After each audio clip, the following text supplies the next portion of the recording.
First myth, and this is a big one.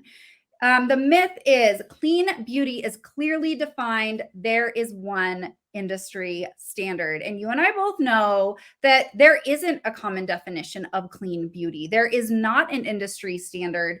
And there's various standards throughout the beauty industry. And it can be super confusing and overwhelming when that word is used, clean beauty. Okay, what does that mean? And each brand has an individual responsibility to define what it means to them, but also to clearly communicate that. Saying you're clean, you and I both know, is not enough. And it includes everything from ingredients that they include to what they won't include, maybe sustainability initiatives, ingredients and ingredient sourcing, and how it contributes to their ethos and brand values overall. And it's just important for people to find a brand that they trust, that communicates that clearly and has values they align with, like goPure, to deliver on that in a trustworthy way. So Amy, can you tell everyone here, what does clean beauty mean to us at goPure? Well, like Stephanie said, and I'll just double pretty much all of that, but there is no set standard of clean beauty. And because of that, it could be super confusing to consumers. They don't understand what makes this clean and what makes this clean. And there's so many ingredients that one brand will use with no problems, consider it clean, and another brand would never even touch it. So there's just so many varying opinions by individual companies. And when a brand gives the impression that they're clean, they do have the responsibility to kind of define what that means to them. So communicate to their customers, how it's clean, why they think it's clean. They should be listing the ingredients on their do not use list, which is, also known as a no list. They should be discussing their sourcing methods, their sustainability initiatives, and what their overall brand ethos is, and their overall stance on clean beauty. And that's what we strive to do at goPure.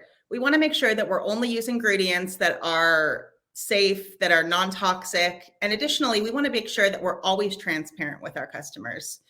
It's important that you as an individual kind of decide the level of cleanliness that you're comfortable with, because everybody has different needs and different skin and different opinions on what makes things clean. So what's important to you is definitely super important.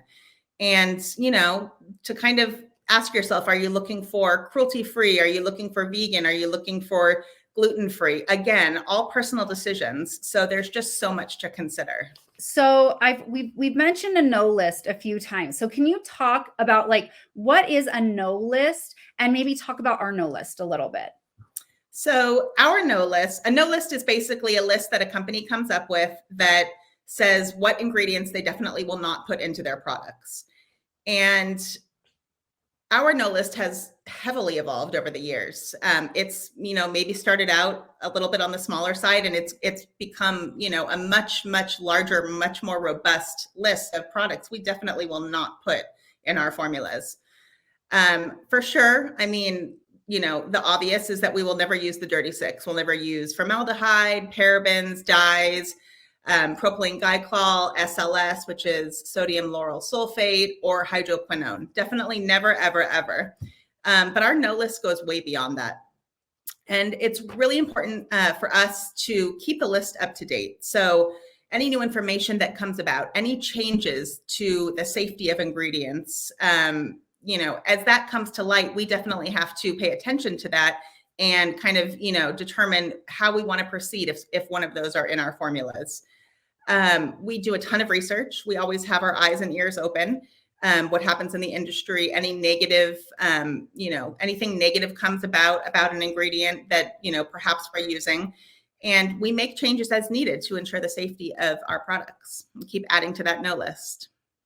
And I will say, even just in the time that I've been here, that list has grown, and we're always looking at that. We're always assessing. And sometimes if you go on our website in our About Us section, we list ingredients, we have our no list, we very clearly define what clean beauty means to us. But I always felt like that our no list doesn't always do us justice, because we talk about the dirty six a lot. Yes, those things that a lot of people look for that that are very important to us, like the parabens, the formaldehyde, the hydroquinone, the SLS, the things that are harmful and can be irritants. But our list, I just wanted, is much, much longer than that. And it really is always growing. And, we do challenge our chemists regularly 100%.